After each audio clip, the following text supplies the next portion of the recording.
ये सभी अपने दिल दर्पण को इतना साफ स्वच्छ रखना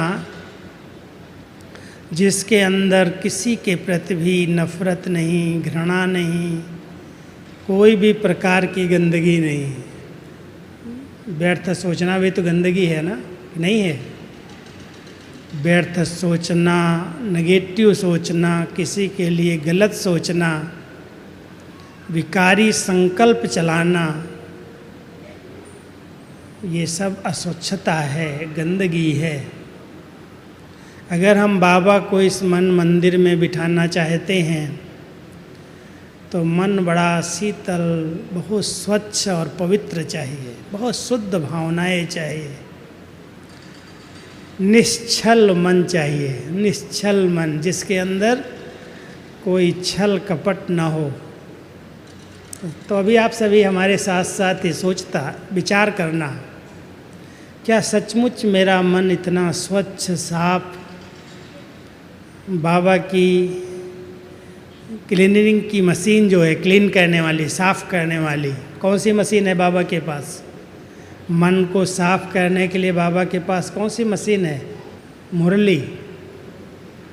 अगर सचमुच बाबा की मुरली को अच्छी तरह से कोई चिंतन में ले आता है, मनन करता है, उसकी गहराई में जाता है, तो मन के सभी व्यर्थ बातें, व्यर्थ कीचड़ा समाप्त हो जाता। इसलिए हमारी दादियों ने, हमारी मम्मा ने एक मुरली कम से कम 20 बार पढ़ी। दादी जानकी भी अभी तक जितनी बार बैठती है सोफे पर, मुरली हाथ में होती है। बिना मुरली के नींद नहीं करती, बिना मुरली के नाश्ता नहीं करती। आप सोचना, इतनी एज में भी दादी कितनी बार मुरली की स्टडी करती है। तो ये मुरली की मशीनरी अगर आपके पास है और ध्यान से, बहुत प्यार से, दिल से, वैसे तो गोपियों का गायन क्या है?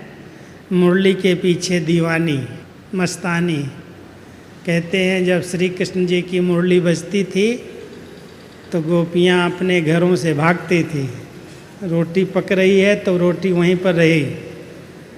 कहते हैं ऐसे ऐसे भागवत में दृष्टांत बताते हैं कि जब मुरली की धुन कान में पड़ती थी तो जब भागती थी गोपियाँ घर से तो एक पैर में चप्पल है, एक में नहीं है, काजल एक आँख में लगाया है, दूसरे में नहीं लगाया है, चल दी, भागी। तो अगर मुरली के पीछे दीवाने हैं, मुरली को मन मंदिर में बसाया हुआ है तो मुरलीधर सहज आ जाएगा। ध्यान रखना। तो पहले मन मंदिर बनाओ। हर एक ध्यान रखो मन में कोई भूत प्रवेश ना हो। वैसे भी कहते हैं मंदिर में भूत नहीं आते। कोई भी अच्छा मंदिर आप देखेंगे देवी देवताओं का, वहाँ की विशेषता होती है। एक तो मंदिर के सामने घंटे लगे होते हैं। जानते हैं घंटे क्यों बजाते हैं? हमारे पास एक भाई था, यहाँ यौगिक खेती शुरू किया, तो उस यौगिक खेती में सवेरे सवेरे उठ करके चारों तरफ परिक्रमा देते समय घंटी बजाता था। हमने कहा ये कौन सी भक्ति है तुमने शुरू की है? तो उसने कहा कि मंदिरों में घंटी क्यों बजाई जाती? तो मेरा भी विचार चलने लगा। जब भी मंदिर के अंदर प्रवेश करते हैं तो द्वार पर जो बड़ा घंटा होता है, घंटी बंधे होते हैं, उनको बजाते हैं। उससे क्या होता है, जो हमारी भावनाएं नेगेटिव होती हैं, जो विचार होते हैं इधर उधर के, वो सब वहाँ पर कट जाते हैं। मंदिर में वो विचार लेकर के प्रवेश नहीं कर सकते। तो उसने कहा कि जब हम अपने खेत में घंटी बजाते हैं चारों तरफ से, तो जो नुकसान पहुँचाने वाले वायरस हैं वो सब खत्म हो जाते हैं, वो नहीं आएंगे। अब मंदिर में धूप बत्ती देते हैं, मंदिर में धूप बत्ती जलाते हैं ना सुगंध के लिए, वो भी यही निशानी है कि कोई भी इविल स्पिरिट्स उसके बीच में प्रवेश नहीं कर सकती। तो बाबा हम बच्चों को कहते हैं, बच्चे ज्ञान की घंटी बजती रहनी चाहिए और बहुत अच्छे अच्छे विचारों की, पवित्र विचारों की सुगंध आनी चाहिए, अगरबत्ती जलनी चाहिए। ऐसी धूप जला दो जो कोई भी व्यर्थ बातें, इविल बातें, क्योंकि आज के संसार में हर एक के मन मंदिर में कुछ न कुछ इविल घुसा हुआ है, बुरा। कोई आगे बढ़ता है उसके प्रति ईर्ष्या हो जाती है, नफरत हो जाती है, घृणा हो जाती है, उससे बात नहीं करते, मन मुटाव हो जाता है। ये सब क्या है? ये सब इविल है, गंदगी है। और हम सब बाबा के बच्चे, जिनको बाबा ने अपना बनाया, अपनी गोद बिठाया, इतनी ऊंची पढ़ाई और पालना दे रहा है, पहले तो हमारा ये मन मंदिर बनना चाहिए। विचार करना आप सब, अगर मन मंदिर के अंदर कोई भी प्रकार का किचड़ा हो, जो आपको नींद फिटाता हो, व्यर्थ संकल्प लाता हो, बहुत तूफान आते हो अंदर अंदर, संकल्प विकल्प चलते हों, किसी से वैर हो, किसी से घृणा हो, किसी से दुश्मनी हो, बातचीत न करते हों, तो बाबा बड़ी अच्छी विधि बताता है। बच्चे, 2 विधियां हैं। एक तो उससे माफ़ी मांग लो। अगर आपसे कोई गलती हुई है तो आप माफ़ी मांग लो, और अगर उससे गलती हुई तो उसको माफ़ कर दो। अगर ये विधि अपना लिया, सच्चे दिल से उसको माफ़ कर दिया और आपने उससे माफ़ी ले ली, तो मन मंदिर साफ हो जाएगा। कोई भी बातें पास्ट की मन को डिस्टर्ब नहीं करेंगी। तो सभी ध्यान देना कि घर घर को मंदिर बनाने के पहले हम सब ब्राह्मण आत्माएं, जिसमें बहुत श्रेष्ठ भगवान की प्रिय मूर्ति रहती है। कहाँ रहती है भगवान की प्रिय मूर्ति? इस शरीर के अंदर। कौन है? आत्मा। आत्मा जिसको शालिग्राम कहते हैं। शालिग्राम का ये मन, ये तन मंदिर है। और बहुत वैल्यूबल मूर्ति, जितनी वैल्यू होती है मूर्ति की, आपने देखा होगा, मूर्ति जितनी कीमती होती है, मंदिर उतना ही वैल्यूबल होता है। मूर्ति ठीक नहीं है, काली पीली, इधर उधर टेढ़ी मेढ़ी रखी, वैसे मंदिरों के अंदर कोई भी खंडित मूर्ति नहीं रखी जाती है। रखते हैं कभी? खंडित हो, कोई का कान टूट गया हो, कोई की नाक टूट गई हो, कोई का हाथ टूट गया हो, म्यूजियम में होती है। ऐसी जो मूर्तियां होती हैं खंडित, जिनके कोई अंग टूट गए हों बनाते समय या चलते चलते रखते समय, तो उस मूर्ति की वैल्यू नहीं होती। उसको मंदिर में विराजित नहीं करते, उसमें प्राण प्रतिष्ठा नहीं करते, उस मूर्ति को म्यूजियम में रख देते हैं। दर्शन करो, देखो जा कर के, इतिहास जानने के लिए। हम सभी भी बाबा की प्रिय मूर्ति, कहीं से भी कोई खंडित तो नहीं है। कितनी वैल्यूबल हैं। खंडित कैसे होती वैल्यू? खंडित ऐसे होती हैं कि मान लो आज कोई भी प्रकार से दृष्टि हमारी अशुद्ध है, पतित है, विकारी है, बोल में मिठास नहीं है, मधुरता नहीं है, चेहरे में रूहानियत नहीं है, दिव्यता नहीं है, अलौकिकता नहीं है, तो ये मूर्ति जो बहुत वैल्यूबल है, ये खंडित मूर्ति है। विचार करना, इसकी वैल्यू नहीं है। बाबा अपने बच्चों को कहता है कि ये मेरी आत्मा प्रिय मूर्ति इस शरीर रूपी मंदिर में रहती है। क्या आप इस मंदिर को इतना ध्यान से सजाते हो, तैयार करते हो, स्वच्छ साफ रखते हो, इतना इसको महत्व देते हो? जैसे आज अगर मंदिर में कहीं गंदगी हो, कहीं अगरबत्ती की खुशबू ना आ रही हो, तो लोग कहते हैं यहाँ का पुजारी शायद ध्यान नहीं देता। अब हम ही पुजारी हैं, हम ही मालिक हैं। इसलिए बाबा कहता है, हे पुजारी, जो इस शरीर के आत्मा की आप देखभाल कर रहे हो, बहुत ट्रस्टी बन करके इसकी संभाल करो, स्वच्छ रखो, साफ रखो, तंदुरुस्त रखो। इस तन को आप बहुत अच्छा रखोगे तो इस तन के द्वारा भगवान से मिल सकोगे। इसको मंदिर की तरह रखो। अब मंदिर में अगर मूर्ति हो और कोई भी विकारी से विकारी पतित व्यक्ति चला जाए, गंदा, बहुत बहुत दुनिया में गलत काम करने वाला, और मंदिर की मूर्ति बड़ी सुंदर हो, बड़ी आकर्षक हो, बहुत सजी सजाई हो, बहुत अच्छी पर्सनैलिटी हो, क्या उस व्यक्ति की मनोवृत्तियाँ उस मंदिर में उस देवी के आगे गलत होंगी? हो सकती हैं? नहीं होंगी। क्यों? क्योंकि उसकी स्मृति में है ये माँ है, ये देवी है, ये दुर्गा है। उसकी सारी मनोवृत्तियाँ जो विकारी हैं, पतित हैं, बहुत गंदे संस्कार वाली आत्मा है, मंदिर के आगे जाते ही उसकी सब वृत्तियाँ शीतल हो जाती, शांत हो जाती, शुद्ध हो जाती। क्यों? क्योंकि उसकी स्मृति में है ये देवी माँ है। और एक औरत को देखता है, फीमेल को देखता है किसी ऐसे पिक्चर्स देखता है, ऐसे कोई फ़ोटो किताबों में देखता है, तो उसकी वृत्तियाँ वहाँ देखते ही खराब हो जाती हैं। कारण उस देवी माँ में प्योरिटी की पर्सनालिटी है, और उस मूर्ति के अंदर, उस फोटो के अंदर जो हम सब देखते हैं एक्ट्रेस के इधर उधर के, उसके अंदर इम्प्योरिटी है, देह अभिमान है। क्या आप सभी ने इस तन को इतना अच्छा पवित्र शुद्ध विचारों से संपन्न रखा है जो आपके ऊपर किसी की गलत दृष्टि न पड़े, कोई आपको उस तरह से टच न करे, उस तरह से आपको देखे नहीं, उसकी भावनाएं आपको देखते ही परिवर्तन हो जाए। भले पास्ट जन्म में, इसी जीवन की पास्ट में जब आप ब्राह्मण नहीं थे, उसके पहले बहुत विकारी, बहुत पतित दृष्टिवृत्ति गंदे काम किए, लेकिन बाबा के बनने के बाद हमारे जीवन में इतनी शुद्धता, इतनी पवित्रता विचारों में आ जाए। बाबा ने एक बहुत अच्छी एक प्रैक्टिस पहले बहनों को कराई थी। आपको मैं एक कहानी सुनाता हूँ। जब कराची से माउंट आबू आई बहनें और बेगरी पाठ शुरू हुआ, तो बाबा ने कहा, बच्चियाँ तुम अपने अपने लौकिक घरों में जाओ, सेवा करके आओ, लेकिन ध्यान रखना तुमको कोई भी लौकिक बेटी या लौकिक संबंध के नाते से हाथ नहीं लगाना चाहिए, देखना भी नहीं चाहिए। बहुत बड़ी परीक्षा थी। 14 साल के बाद अगर कोई बेटी बहू घर में आ रही हो और घर वाले उसको देख करके उसको ऐसे पकड़े नहीं, उसको प्यार नहीं करें, उसको उस भावना से न देखें, संभव नहीं था। लेकिन बाबा ने बहनों को इतना पक्का कराया कि जाओ, भले छुट्टी है सबको, अपने अपने घरों में जाओ, लेकिन आपके सामने कोई भी आए तो आपको इस नज़र से न देखे ये बेटी है या बहू है या ये संबंधी है मेरे।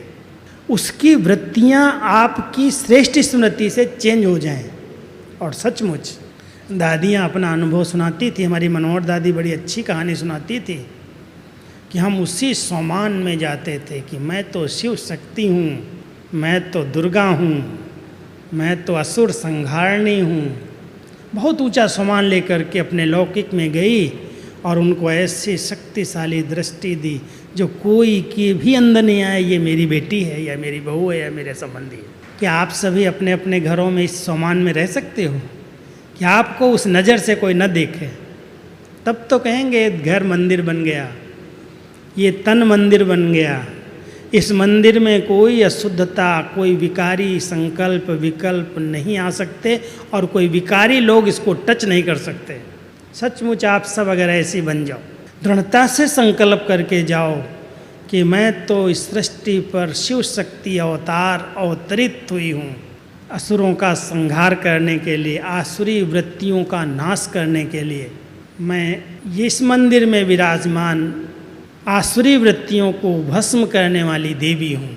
अगर इस स्मृति में आप जाएंगे कि अंदर की पर्सनैलिटी जो होगी, उसका मैं थोड़ा सा वर्णन करता हूँ। एक तो मस्तक के बीच में एक आत्मा का स्वरूप मणि के रूप में चमकना चाहिए। नयनों में बहुत रहम दया की भावना होनी चाहिए। चेहरे पर एक रूहानियत का रुहाब होना चाहिए, बहुत ऊंचा नशा। हम किसके हैं, किसने मुझे अपना बनाया है। होठों पर मुस्कान है लेकिन सर्व प्राप्तियों की संपन्नता है। उस आत्मा को सामने से देखो, नज़र से निहाल कर रही हूँ, इस आत्मा की गति सदगति हो जाए, ऐसी मैं दृष्टि दूँ। अगर सचमुच ऐसी प्रैक्टिस करो, अभ्यास करो, आपका घर मंदिर बन जाएगा। घर को मंदिर बनाना है तो 3 बातें घर के अंदर जरूरी हैं।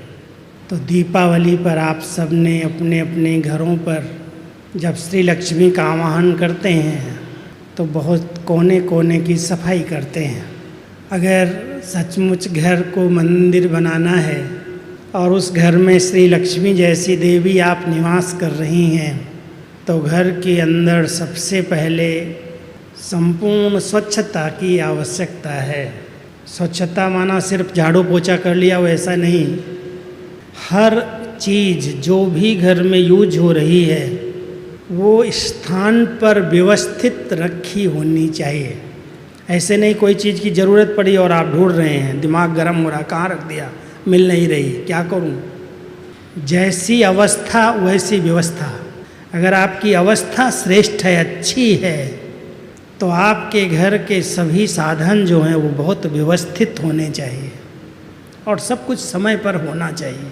ऐसे नहीं टाइम अगर खाने का 1 बजे 12:30 बजे है और आप इतने सुस्त हैं, जो खाने वाला भूखा बैठा इंतज़ार कर रहा है, चिड़चिड़ापन हो रहा है, गुस्सा हो रहा है, 2 बजे तक खाना नहीं तैयार हुआ। कई प्रकार की बातें जो घरों में होती हैं, जो आज कलह का कारण बन जाती हैं, कलह कलेश हो जाता है, छोटी छोटी बातों में मन मुटाव हो जाता, मंदिर का आश्रम का वातावरण नहीं रखता। अगर हम सभी बाबा के बच्चे ज्ञानी तो आत्माएं हैं, तो हर कार्य एक्यूरेट हो, व्यवस्थित हो, समय पर हो। ऐसे नहीं भोजन बनाया और उसमें इतना अधिक नमक पड़ा हुआ है जो खाने वाला बोले भले नहीं लेकिन खाना छोड़ दे, आप कहेंगे भूल से पड़ गया। लेकिन बाबा ने एक बहुत अच्छी ट्रेनिंग दी है। मैं एक दिन की बात सुनाता हूँ, बाबा की रमणीक बात। बाबा जब विदाई लेते ना, जब अव्यक्त बाबा की बात सुनाता हूँ, तो विदाई के पहले बाबा को फल खिलाए जाते हैं। कुछ पटोली होती है, कुछ भोग होता है और साथ में फल होते हैं। तो एक दिन बाबा के आगे आम आए, आम कटा हुआ छोटा छोटा पीस, और दादी जी ने बाबा के मुख में वो आम का एक पीस रखा। वो आम बहुत खट्टा था, बहुत खट्टा था। अब बाबा ने खा तो लिया, देखा, ऐसे दृष्टि दी, मुस्कुराया, बोला कुछ नहीं। लेकिन जिस बहन ने काटा था उसकी तरफ इशारा किया, तुम इधर आओ। और ऐसे दूसरा आम का पीस बाबा ने उठाया और उसके मुंह में रख दिया। और वो खाते ही एकदम, अरे बाबा इतना खट्टा, इतना खट्टा, इतना बोलने लगी। और बाबा मुस्कुराए, कुछ बोले नहीं। बाबा ने क्या ट्रेनिंग दी? भले बाबा को भोग लगा रहे हो, लेकिन पहले उसको थोड़ा टेस्ट करके, क्या है उसके अंदर, खट्टा है, मीठा है, नमक है, आवश्यकता से अधिक है। हमारी भोली दादी कभी भी ब्रह्मा भोजन बनाती थी, बनाने के पहले, भोग लगाने के पहले थोड़ा सा ऐसे निकाल के ऐसे हाथ पे रख कर के ऐसे चख करके, नमक ठीक है, खटाई ठीक है, मीठा ठीक है। क्यों झगड़ा होगा घर में छोटी छोटी बात पर? इन्हीं बातों में झगड़ा होता है। घर एक आश्रम बन जाए, स्वच्छता हो, व्यवस्था हो, अच्छे मैनर्स हो, बात करने का तरीका हो, मंदिर बन जाओगे, घर बन, आश्रम बन जाएगा। और क्या आश्रम है? आश्रम माना जहाँ आश्रय मिले, जहाँ सुख मिले, जहाँ शांति मिले, जहाँ प्यार प्रेम हो, उसको तो आश्रम कहते हैं। तो घर मंदिर बन जाए। आप हम सब के जितने घर हैं ब्राह्मणों के विशेष करके, उन घरों में एकदम स्वच्छता, दिव्यता झलकनी चाहिए। ऐसे नहीं, एक जगह मैं गया, एक घर में सेंटर छोटा था, बहनों ने कहा भाई मेरा ये बहुत अनन्य है, बहुत अच्छा महारथी है, सेवाधारी है, और इसके घर में तो बहुत अच्छी व्यवस्था है, एसी भी है, बहुत सुंदर कमरा है, आप जाओ। जब मैं उस घर में प्रवेश हुआ नाइट में, तो देखा कहीं बच्चे कुछ गंदे खाना छोड़ा हुआ है, कहीं बर्तन पड़े हुए हैं, कहीं कपड़े पड़े हुए हैं, बिस्तर पर ये सब कुछ, बाथरूम में भी कपड़े लटके हुए हैं, इधर उधर अव्यवस्थित। मैं एक दिन तो कैसे भी करके नाइट निकाली वहाँ। दूसरे दिन बहन जी को बोला, बहन जी बाबा का कमरा कहाँ है, इसमें कोई सोता है? कहती नहीं सोता है, लेकिन इसमें गर्मी है। मैं नहीं, मैं तो गर्मी सहन करूँगा, लेकिन बाबा के कमरे में सोऊंगा, मैं उस घर में नहीं जाऊँगा। कहती क्यों? इतना अच्छा भाई, इतना अच्छा VIP रूम कमरा बनाया है। हमने कहा वो घर नहीं, लेकिन वो गृहस्थी है। आप सबके घर गृहस्थी नहीं होने चाहिए, मंदिर है ना, आश्रम होना चाहिए। स्वच्छता, रूहानियत और स्नेह, ये 3 चीज़ें अगर घर के अंदर हैं हर एक के, तो मंदिर है। बना सकते हो, ऐसी कोई बड़ी बात नहीं मैं बोल रहा हूँ। आपस में रूहानी स्नेह, जिस्मानी स्वार्थ वाला स्नेह नहीं। आज तक हम सब का जो स्नेह था वो दैहिक आकर्षण वाला या स्वार्थ वाला था। बाबा के बच्चों का स्नेह स्वार्थ वाला नहीं है, कुछ नहीं चाहिए। आप सब एक मंत्र यहाँ से पक्का कर लो, बाबा संगम पर आपने जो कुछ दिया वो बहुत कुछ दिया है, मैं आपसे लूँगी और बाकी सबको दूंगी। अगर दातापन की भावना क्रिएट कर लो, बना लो अपनी, कि मुझे तो सबको देना है, दृष्टि से, बोल से, व्यवहार से। सुख देना है, सुख लेना है, रिगार्ड देना है, रिगार्ड लेना है, मांगना नहीं है। ये मुझे बात करता है। प्यार से तो बोले, मैं तो सदा ही प्यार देती हूँ, ये कभी प्यार से नहीं बात करता, ये रिस्पेक्ट नहीं देता। बाबा कहता है बच्चे तुम मांगने की इच्छा नहीं रखो, बाबा तुमको बहुत कुछ दे रहा है।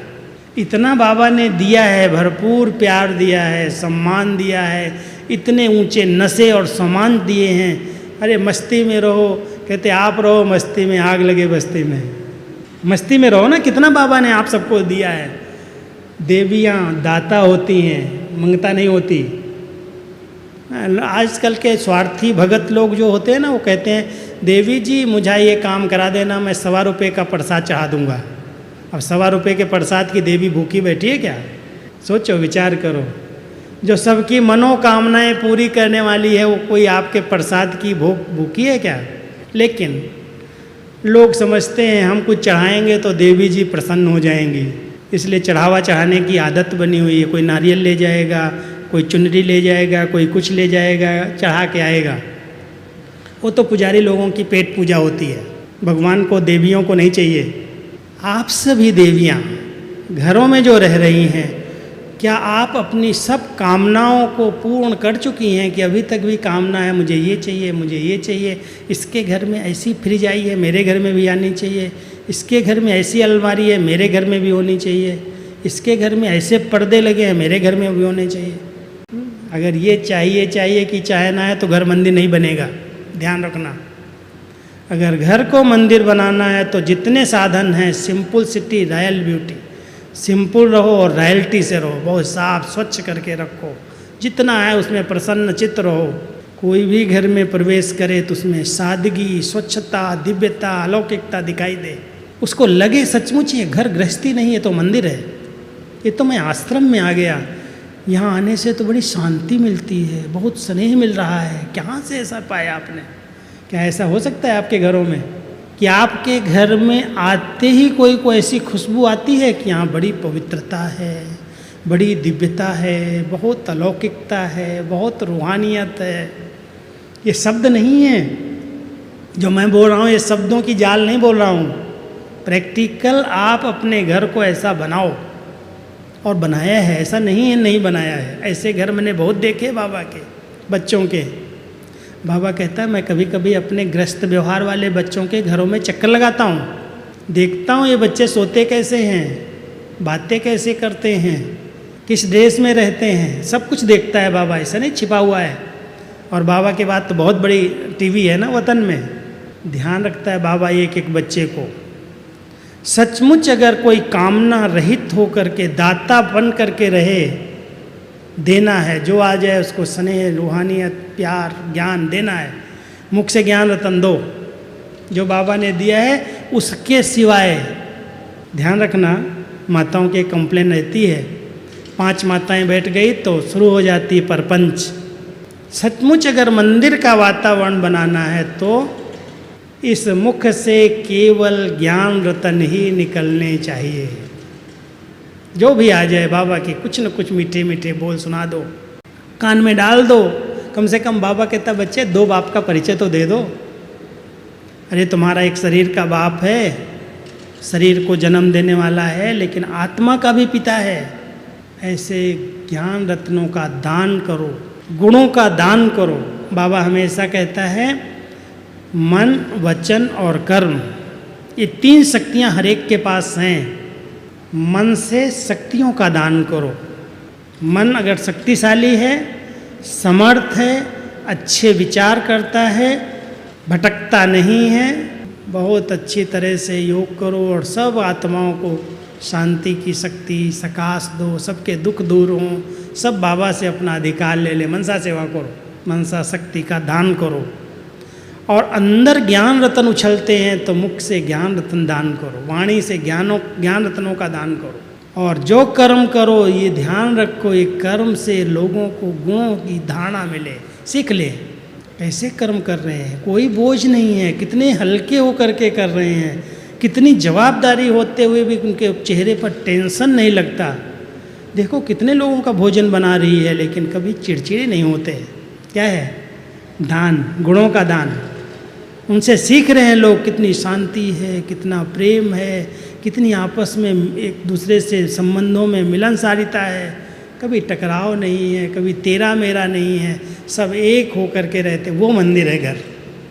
सुने? मंदिर ऐसे नहीं बन जाएगा घर मंदिर। जिस घर के अंदर दिव्य गुणों की खुशबू वास करती है वही घर मंदिर है। दिव्य गुण नहीं है तो मंदिर नहीं है। छोटी छोटी बात में मुख से कुवचन निकल रहे हैं, कभी बच्चों की पिटाई कर रहे हैं, कभी अपशब्द बोल रहे हैं, और कभी कभी माताएं एक शब्द ध्यान रखना, आप सभी अभी पवित्रता की देवियां हो। अगर साधारण शब्द निकल गए और वो हो गया तो हो सकता है वो शब्द उस आत्मा के लिए श्राप हो जाए। कभी भी ऐसे नहीं कहना ये तो कभी सुधरेगा ही नहीं, ये तो कभी बदलेगा ही नहीं, ये तो महाक्रोधी है। कई माताएं कहती हैं ये तो मेरा पति जो है रावण का बाप है, ये तो सुधरने वाला ही नहीं है। ऐसे ऐसे शब्द क्या हैं? क्या है ये शब्द? श्राप है या आशीर्वाद है? देवियां श्राप नहीं देती। भले भक्ति मार्ग में कहते हैं उसने श्राप दे दिया, ऐसा हुआ वैसा, लेकिन देवियां देने वाली, सुख देने वाली श्राप नहीं दे सकती। आप सभी अपने घरों में कभी भी कोई के प्रति भी साधारण संकल्प भी नहीं करो। बोलो तो दूर, बोलना तो दूर है, सबको अपना अधिकार लेना है। एक न एक दिन बाबा इनकी सबकी बुद्धि का ताला खोलेगा, ये सब बाबा से अपना अधिकार ले लेंगे। शुभ भावना रखो। जहाँ शुभ भावनाएं हैं, शुभ चिंतन है, शुभ कामनाएं हैं, वो सब पूरी होती हैं। आज नहीं तो कल। कोई धरनी तुरंत फल देने वाली होती है और कोई धरनी में कुछ समय के बाद निकलता है। लेकिन ध्यान रखना, ये जो ज्ञान का बीज है ये अविनाशी है, विनाश नहीं होता। डाल दिया अगर तो कभी न कभी वो अंकुरित हो जाएगा। इसलिए बाबा कहता है बच्चे कोई के प्रति भी ये नहीं कहो ये तो बदलेगा नहीं, सुधरेगा नहीं, जरूर सुधरेगा। हमारी शुभ भावनाएं हैं। बाबा ने हमें ऐसी देवी बनाया है जो मैं इनको वरदान दे दूं, ऐसे करो, आशीर्वाद दे दूं। भले स्थूल में नहीं करना, लेकिन अंदर की भावनाओं में ये सब आत्माएं पवित्र बन जाएं, योगी बन जाएं, बाबा से अपना जन्म सिद्ध अधिकार ले लें। इतनी ऊंची भावना रख करके उनको दृष्टि दो, उनके प्रति मधुर बोल बोलो। बाबा कहता है बच्चे सवेरे सवेरे उठते हो ना। एक सासू और बहू दोनों थी घरों में, तो एक चलती थी ज्ञान में और एक भक्ति में बड़ी पक्की थी। माता जो थी सासू माँ, वो भक्ति में बहुत पक्की थी और बहू उसकी ज्ञान में आने लगी। तो दोनों बैठ जाते थे सवेरे उठ करके। तो भक्ति वाली माता तो भगवान को नहलाना धुलाना, अपने आप को श्रृंगारना, उसको सजाना मस्त रहती थी। आधा पौना घंटा भक्ति करती, घंटी बजाती, मंत्र जपती, मस्त बैठती थी।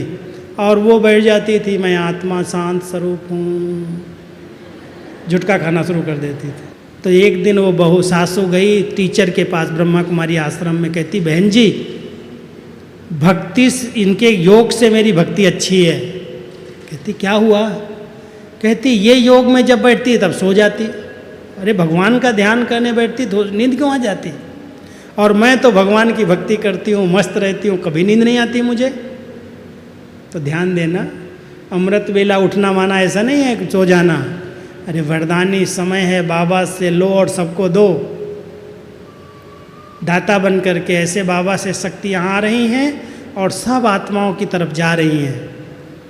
सकाश दो, शांति दो, पवित्रता की किरणें दो, सबके विचार चेंज हो जाएं। भले सोया हो, परिवार में सदस्य सोए हुए हों, आप बैठे बैठे तपस्या करो और उनको सूक्ष्म सकाश दो अमृत वेले उठ करके। बहुत पावरफुल योग चाहिए। योग से ही आपके घर के अंदर चारों तरफ से करंट जागृत होगी।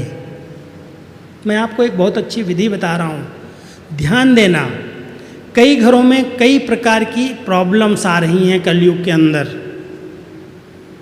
कहीं इविल सोल्स प्रवेश होती हैं, कहीं तंत्र मंत्र का प्रभाव पड़ता है, कहीं कुछ होता है, कहीं कुछ होता है, डिस्टर्ब हो जाते हैं और कहते अब क्या करूं, बाबा तो मदद नहीं करता, ऐसा हुआ, बहुत सारी कंप्लेन आती हैं।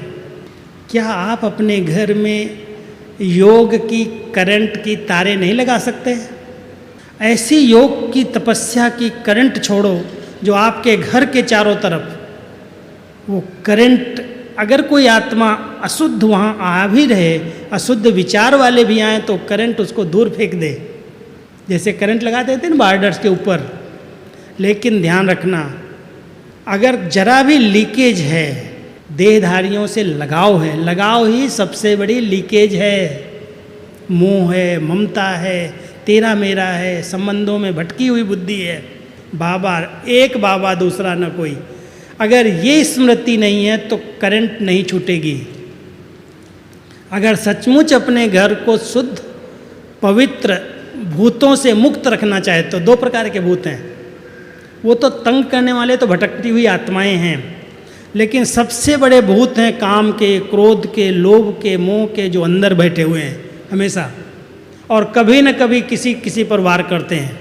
छोटी छोटी बात पर झगड़ा हो जाता है, छोटी छोटी बात में एकदम आवेश आ जाता है, कुवचन निकल जाते हैं, तेरी मेरी हो जाती, मन मुटाव हो जाते। ये भूत नहीं तो क्या है, ये सबसे बड़े भूत हैं। इसलिए ध्यान रखो, ये कोई भी भूत प्रवेश न करें, उसके लिए ज़रूरी है योग की करंट। सवेरे सवेरे उठो, बाबा की ऐसी लाइट लो, सर्व शक्तियों की किरणें मुझ आत्मा पर आ रही हैं और वो किरणें चारों तरफ इस घर के वायुमंडल को चार्ज कर रही हैं। वो लाइट चारों तरफ फैली हुई है। अपवित्र आत्माएं इस घर में कहीं भी प्रवेश नहीं ले सकती। जहाँ शुद्धता है, स्वच्छता है, पवित्रता है, मन, बुद्धि, नयन और मुख, अगर इन चारों चीज़ों की स्वच्छता और पवित्रता है, नयन भी बड़े शुद्ध हैं, शीतल हैं, प्योर हैं, दृष्टिवृत्ति अंदर से भावनाएं बड़ी अच्छी हैं, और बोल में कभी भी किसी के लिए अपशब्द नहीं निकलते, कटु वचन नहीं निकलते, कुवचन नहीं निकलते, ये स्वच्छता अगर हमने धारण की है। बुद्धि के अंदर कोई के प्रति भी ईर्ष्या, द्वेष, नफरत की भावनाएं नहीं है, बहुत क्लीन बुद्धि है, साफ स्वच्छ है, मन बड़ा निर्मल है, स्वच्छ है, तो कोई भी गंदगी या शुद्ध आत्माएं आ नहीं सकती, मनोवृत्ति वाली भी नहीं आ सकती। तो आप सभी के ऊपर बड़ी जवाबदारी है। ले सकते हैं ऐसा संकल्प कि हम सब अपने घर को ऐसा मंदिर बनाएंगे जो हमारे घर में कोई भी ऐसी विघ्न डालने वाली आत्माएं, हमारे मार्ग में रुकावट डालने वाली आत्माएं उस द्वार तक भी आ न सकें। ऐसा सवेरे सवेरे शुद्ध संकल्पों का घेरा डाल दो। कहते हैं जब सीता जी की सुरक्षा के लिए लक्ष्मण जी को पता था कि कुछ विघ्न है, इसलिए ऐसी ऐसी आवाज़ें आ रही हैं, माया मारीच ने जो सोने हिरण का रूप धारण किया था, कहानी तो सुनी होगी सबने, उसने राम की आवाज़ में लक्ष्मण को पुकारा और सीता जी ने उस आवाज़ को पहचाना नहीं। लक्ष्मण को कहने लगी, देखो राम पर कोई विपदा आ गई है, अब तुम उनकी मदद के लिए जाओ। लक्ष्मण पहचान गया था कि राम की आवाज़ नहीं है, राम का कोई कुछ बिगाड़ नहीं सकता, कितनी बड़ी माया हो। लेकिन सीता जी ने हठ किया, जिद किया, नहीं तुमको जाना पड़ेगा, तुम यहाँ क्या कर रहे हो, राम की मदद करो। कहता माँ मैं जाऊँगा तो, लेकिन तुम्हारे पर संकट ना आए इसलिए मैं एक रेखा खींच करके देता हूँ। और उन्होंने जो रेखा खींची उसका एक नियम बनाया, शर्त रखी, माता जी ध्यान रखना इस रेखा को पार नहीं करना, अगर रेखा से जरा भी बाहर आओगी तो आप सुरक्षित नहीं हो। उन्होंने ऐसी रेखा खींची और फिर गए वहाँ से। अब देखा, कहानी तो सुनी आपने, अब वो रावण साधु वेश बना करके आ गया और ऐसी भाषा में उसने उस सीता जी से भीख मांगी जो उनकी रहम की भावना जागृत हुई, दया आई। साधु है बेचारा, कह रहा है सीता मैं इस रेखा के अंदर की भीख नहीं लूँगा, आपको इससे थोड़ा सा बाहर आना पड़े। और ज्यों उसने अंगूठा बाहर निकाला, कहाँ गई? अशोक वाटिका में नहीं, सदा ये शोक रोती रही, शोक वाटिका चली गई। बाबा कहता है मेरे बच्चे, ये जो मन है इसको मैंने लक्ष्य दिया है, लक्ष्य मन मैं रेखा खींच करके देता हूँ। कभी भी व्यर्थ और नेगेटिव संकल्प नहीं करो, नहीं तो आप इस मर्यादा की रेखा को क्रॉस कर जाओगे। और मर्यादा की रेखा को अगर क्रॉस किया, बेचारा दुखी हो रहा है, परेशान हो रहा है, देखो इन विकारों के कारण इसको कितना तकलीफ़ होती है, क्या करूं मैं। रहम तो आता है ना माताओं को। अब वो तो साधु वेश में रावण बैठा हुआ है। ध्यान देना, ऐसा रहम दिल बन करके अपनी मर्यादा की लकीर को उल्लंघन नहीं कर देना, नहीं तो मंदिर की बजाय वो भूत खाना बन जाएगा। हम बनाने आए अपने घर को मंदिर और वहाँ पर विकारों की प्रवेशता हो गई, वो भूत खाना बन जाएगा। तो परमात्मा हम बच्चों को कहता है, मेरी मीठी मीठी माताएं, अपने घरों को मंदिर बना दो। कोई भी अशुद्ध विकारी संकल्प वाली आत्माएं वहाँ पर प्रवेश न कर सकें। सबके विचार शुद्ध हो जाएं, पवित्र हो जाएं और आपका दर्शन करके लोग प्रसन्न हो जाएं। आपसे मिलने के लिए, आपकी दृष्टि के लिए, आपके बोल सुनने के लिए लालायित हों कि मेरे कुछ तो बोले, कुछ तो आशीर्वचन दे। ऐसी हम सबको बाबा ने शक्ति दी है, ज्ञान दिया है, योग सिखाया है, बल भरा है। हम सिर्फ अपने आप को इस सम्मान में रखें। बार बार रिवाइज करो, मैं तो शिव शक्ति अवतरित हुई देवी हूँ, असुर संहारणी हूँ। इस मंदिर में विराजमान मैं भगवान की प्रिय मूर्ति हूँ, चैतन्य मूर्ति हूँ। अरे उस जड़ मूर्ति के आगे जाते उनकी मनोकामनाएं पूरी हो जाती।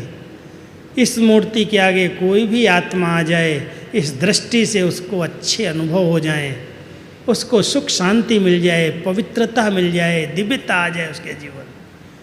ऐसी देवी बन करके रहो जो उसकी सब अंदर की मनोभावनाएं चेंज हो जाएं, मनोवृत्तियाँ शुद्ध हो जाएं, मनोकामनाएं पूरी हो जाएं। ऐसी देवी जिस घर में रहेगी वो घर मंदिर कहलाएगा। और ध्यान रखना, मंदिर में एक बहुत बड़ा महत्व होता है प्रसाद का। अगर वो प्रसाद जमीन पर ऐसे गिर जाता है तो लोग पाप समझते हैं, उठा करके उसको माथे से लगा के खाते हैं और खिलाते हैं। आप जो भोग बनाते, भोजन बनाते, वो प्रसाद होना चाहिए। ऐसे नहीं जो आया उठा के खा लिया, जब आया खा लिया। अगर घर के वातावरण को सचमुच शुद्ध और पवित्र मंदिर जैसा बनाना है, आश्रम बनाना है, तो हर घर में भोग बनना चाहिए और वो भोग ही भोजन हो। लेकिन उस भोग पर किसी की नज़र पहले नहीं पड़ना चाहिए। इस भावना से बनना चाहिए कि बाबा के लिए मैं बना रही हूँ, और वो भोग सारे भोजन में मिला दो। पहले उसके लिए 10 मिनट बैठ करके अलग थाली में भोग रख करके बाबा को भोग स्वीकार कराओ।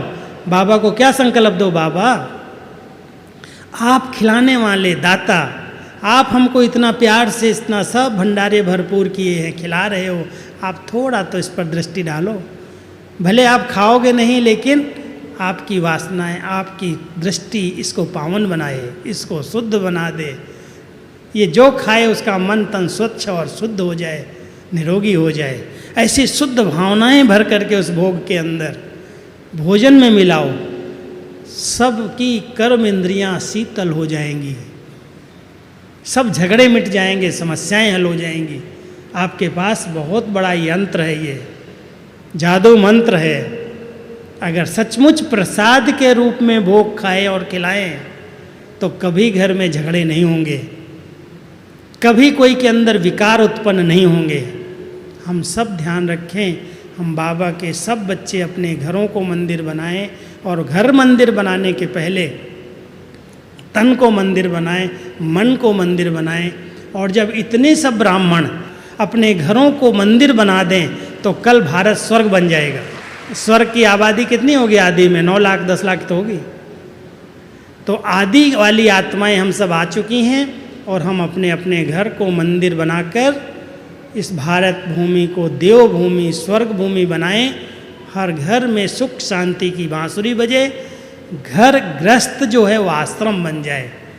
पक्का संकल्प करके जाना, दृढ़ता का संकल्प करके जाना कि हमारे घर में कभी भी कलह क्लेश नहीं होगा, कभी मनमुटाव नहीं होगा, कभी तेरा मेरा नहीं होगा। सब बाबा के बच्चे प्यार प्रेम से, रूहानी स्नेह से रहेंगे, एक दूसरे को सम्मान देंगे, सत्कार देंगे, बाबा की याद में रह करके घर को शुद्ध शांत बनाएंगे। ओम शांति।